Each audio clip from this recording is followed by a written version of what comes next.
Welcome again students.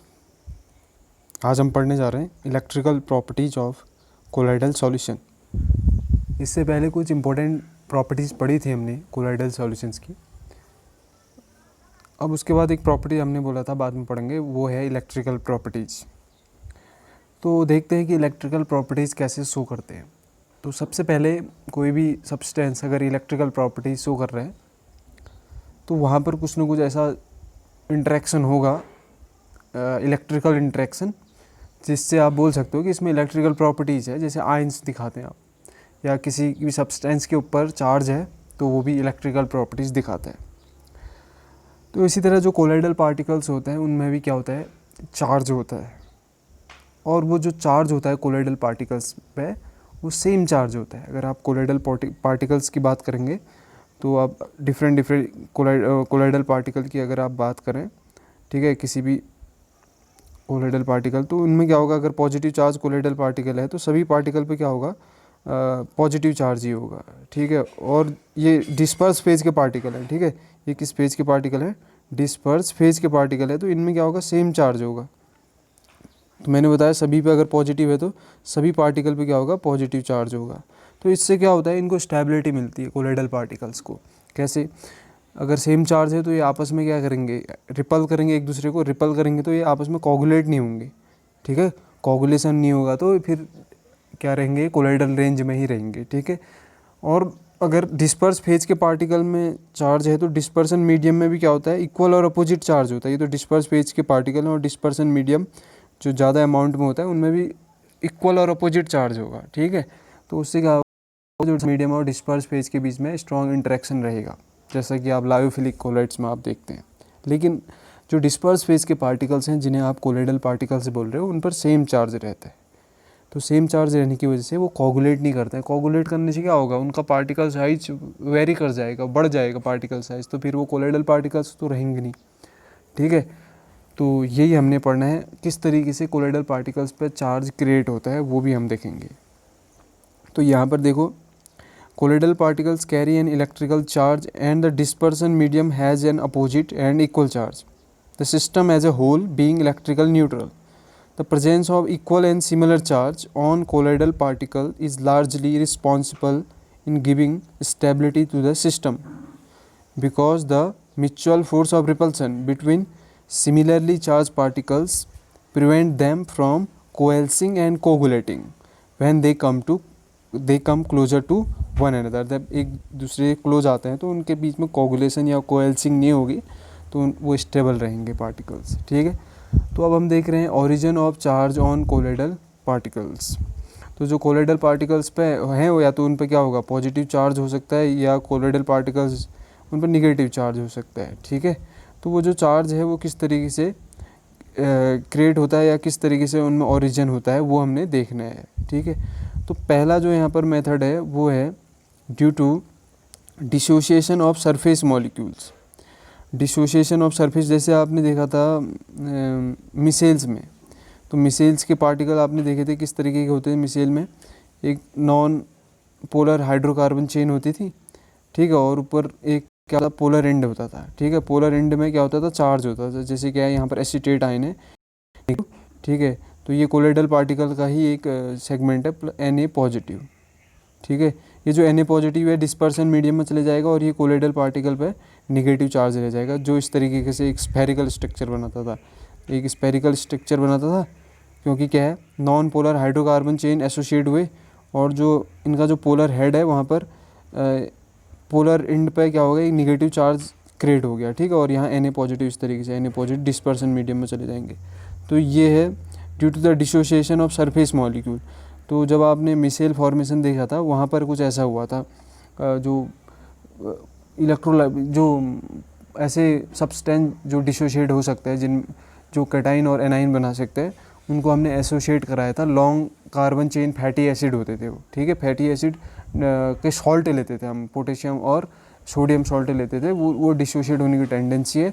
तो उस type के जो कोलाइडल पार्टिकल्स हैं उनमें क्या होता है, जो सरफेस मॉलिक्यूल, मतलब सरफेस मॉलिक्यूल जो आपने यहाँ पर एग्जांपल में ले रहा हूँ, देखो जैसे है सोडियम पाल्मिटेट, तो यह है सोडियम पाल्मिटेट।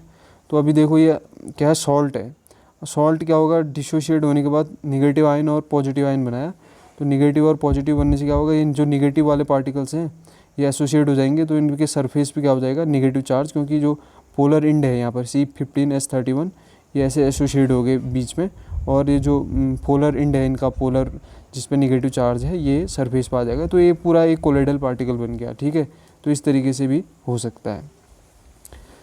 तो यहाँ पर आपको देख रहा है सोडियम पाल्मिटेट का एग्जांपल है, तो ये इस तरीके से डिसोशिएट हुआ। अब यही पार्टिकल एसोसिएट हो गए, नॉन पोलर पार्ट जो है एक दूसरे से इंटरेक्ट करके एक कोलोइडल पार्टिकल बनाएंगे, और जिनके सरफेस पर चार्ज होगा ही होगा, ये तो आपको दिख रहा है। और पॉजिटिव आयन कहाँ चले जाएंगे, डिस्पर्सन मीडियम में। ठीक है, तो इससे क्या होगा, सेम चार्ज हो जाएगा। अब अलग अलग पार्टिकल्स हैं, हर अलग अलग मिसाइल के पार्टिकल हैं, सब पर क्या है, सेम चार्ज है, negative negative negative negative negative, तो आप ये एसोसिएट नहीं होंगे। तो एक तरीका तो ये है कि आप क्या कर लें, कोलोइडल पार्टिकल्स पे चार्ज का ओरिजिन कर सकें। उसके बाद दूसरा है due to the frictional electrification. Frictional electrification का मतलब क्या है, आप क्या करते हो, डिस्पर्स फेज और डिस्पर्सन मीडियम के पार्टिकल्स के बीच में आप फ्रिक्शन करवाते हो। ठीक है, तो वो बोलता है कि फ्रिक्शन कराने से क्या होता है, जो डिस्पर्स फेज के पार्टिकल्स हैं उन पर भी चार्ज आ जाता है, और डिस्पर्सन मीडियम में भी एक सेम और अपोजिट चार्ज क्रिएट हो जाता है। ठीक है, तो यहाँ पर ये फ्रिक्शनल के, जब आप फ्रिक्शन कराओगे तभी उनमें चार्ज ओरिजिन होता है कहता है। लेकिन जब ये देखा गया कि जो डिस्पर्सन मीडियम है उस पर कोई चार्ज मिलता नहीं है इस तरीके से, तो इस थ्योरी को बहुत ज़्यादा इम्पोर्टेंस मिली नहीं। ठीक है, तो इसको डिस्कार्ड कर दिया गया, तो ये इतना इम्पोर्टेंट नहीं है ड्यू टू फ्रिक्शनल इलेक्ट्रिफिकेशन। फिर भी आपको पता होना चाहिए, ऐसे भी एक तरीका हमने अपनाया था जो कि उतना सक्सेस नहीं है। अब जो मेन इम्पोर्टेंट है वो है due to selective adsorption of ions. तो देखो इसका क्या प्रिंसिपल होता है, जो डिस्पर्स फेज के पार्टिकल्स हैं, ठीक है, सपोज एक पार्टिकल है जो कि डिस्पर्स फेज का पार्टिकल्स है, तो इनमें एक ऐसी टेंडेंसी होती है, ये आयंस को एडजॉर्ब कर लेते हैं। एडजॉर्प्शन आपने सरफेस केमिस्ट्री के स्टार्टिंग में ही हमने देखा था। तो ये क्या होंगे, कैसे आयंस को ये एडजॉर्ब करेंगे, जो कॉमन होगा। कॉमन का मतलब क्या है, इस डिस्पर्स फेज के पार्टिकल्स के पास एक ऐसा आयन होगा जो पहले से रहेगा, और एडजॉर्ब भी वो उसी को करेगा, उसी प्रकार के आयन को करेगा। ठीक है, तो इसे हम बोलते हैं selective adsorption of ions. Example से आप ज़्यादा आसानी से समझ सकते हैं।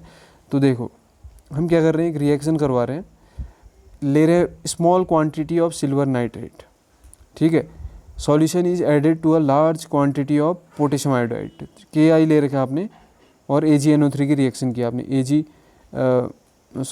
AgNO3 और पोटेशियम आयोडाइड की रिएक्शन से क्या बनेगा आपका, AgI बन जाएगा ना। AgI इसका प्रेसिपिटेट बन जाएगा, रिप्लेसमेंट हो जाएगा आयन का, AgNO3 प्लस KI क्या बन जाएगा, AgI प्लस KNO3। और आपने एक्सेस क्या लिया, यहाँ पर एक्सेस आपने लिया था large quantity of potassium iodide. जो चीज़ एक्सेस में उसमें से एक आयन एडजॉर्ब होगा। तो देखो बना क्या, AgI का प्रेसिपिटेट बना, ये तो न्यूट्रल है।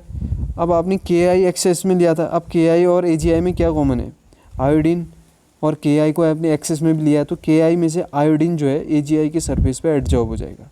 ठीक है, तो ये जो AgI बना AgNO3 और KI की रिएक्शन से, तो वो जो I नेगेटिव एक्सेस में लिया था आपने, KI जो है एक्सेस में है, तो I नेगेटिव भी एक्सेस है और AgI के साथ कॉमन भी है, तो यहाँ पर क्या हो जाएगा, I नेगेटिव इसके सरफेस पे एडजॉर्ब हो जाएगा, और जिससे क्या होगा, कोलोइडल पार्टिकल्स के सरफेस पे क्या हो जाएगा, निगेटिव चार्ज क्रिएट हो जाएगा हर कोलोइडल पार्टिकल्स के सरफेस पर।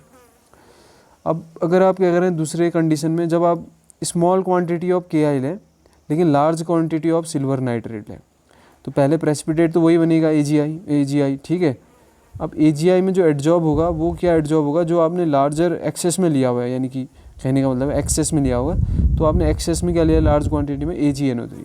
अब AgNO3 में से क्या एडजॉर्ब होगा, जो AgI के साथ कॉमन है, तो वो क्या कॉमन है, Ag कॉमन है, तो Ag इसके सरफेस पे एडजॉर्ब हो जाएगा। तो ये रिएक्शन आपको दिख रही है, ये दिख रही है AgI जो बना आपका प्रेसिपिटेट। ठीक है, किस रिएक्शन से बना हो, AgNO3 और KI की रिएक्शन से आपका बना था AgI। ठीक है, AgI बना था। अब इसका प्रेसिपिटेट बनता है, ठीक है, सॉलिड फॉर्म में। अब AgI जो है, आपने एक्सेस किसको लिया था, आपने एक्सेस लिया था AgNO3 को, तो इसमें भी Ag प्लस आपके पास बहुत ज़्यादा है, सॉल्यूशन में Ag प्लस बहुत ज़्यादा है, तो Ag+ जो है इसके ऊपर एडजॉर्ब हो जाएंगे। इस तरीके से हमें positively charge colloidal particles obtain हो जाएंगे। ठीक है, तो सेम चार्ज आ रहा है कोलाइडल पार्टिकल्स पे, इससे इनको क्या भी मिलेगी, स्टेबिलिटी भी मिलेगी। ठीक है, तो यहाँ पर हम आपको दिखा रहे हैं इसका डायग्राम। तो देखो, जब पहली कंडीशन में क्या था, हमने क्या पहली कंडीशन ये थी, हमने क्या एक्सेस लिया था, KI एक्सेस लिया था, तो AgI का प्रेसिपिटेट बना। पहली कंडीशन ये निगेटिव चार्ज दिख रहा है, ये तो जो Ag पॉजिटिव है ये बाहर से रहेगा। तो ये पहली कंडीशन में हमने KI एक्सेस में लिया था, तो KI एक्सेस लिया तो AgI का तो प्रेसिपिटेट बना और I नेगेटिव एडजॉर्ब हो गया। ठीक है, I नेगेटिव एडजॉर्ब हो गया, और ये जो Ag पॉजिटिव है ये कहाँ चले जाएगा, डिस्पर्सन मीडियम में। ठीक है, जो Ag आपके पास AgNO3 से जो आ रहा है ना, उसका जो Ag पॉजिटिव है वो कहाँ पर चले जाएगा, डिस्पर्सन मीडियम में चले जाएगा। और उसके बाद आपने क्या एक्सेस में लिया था, आपने Ag पॉजिटिव एक्सेस में लिया था, तो Ag पॉजिटिव एक्सेस में लिया है तो क्या हो जाएगा, यहाँ पर AgI में कि Ag पॉजिटिव एडजॉर्ब हो जाएगा। ठीक है, और जो I नेगेटिव है वो सॉल्यूशन में रहेगा, ताकि इसके पॉजिटिव चार्ज यानी कि डिस्पर्स इसके पार्टिकल्स का जो पॉजिटिव चार्ज हो वो डिस्पर्सन मीडियम के जो चार्ज है उससे न्यूट्रलाइज हो। ठीक है, इस तरीके से अब कोलाइडल पार्टिकल्स पर जब भी सेम चार्ज आएगा, ये तो अलग अलग चार्ज के पार्टिकल्स है ना, ये अलग कंडीशन में, ये अलग कंडीशन में, तो उससे क्या होगा, स्टेबिलिटी मिल जाएगी। ठीक है, इस प्रकार के बहुत सारे पार्टिकल्स होंगे कोलाइडल पार्टिकल, उनमें सेम चार्ज है, तो अब ये सेम चार्ज रिपल करेंगे तो कोगुलेट नहीं कर पाएंगे, आपस में क्लोज नहीं आ पाएंगे। ठीक है, तो यहाँ पर एक एग्जाम्पल और देखा रहेगा आपको, आपने फेरिक हाइड्रोक्साइड का आपने बना रखा है प्रेसिपिटेट।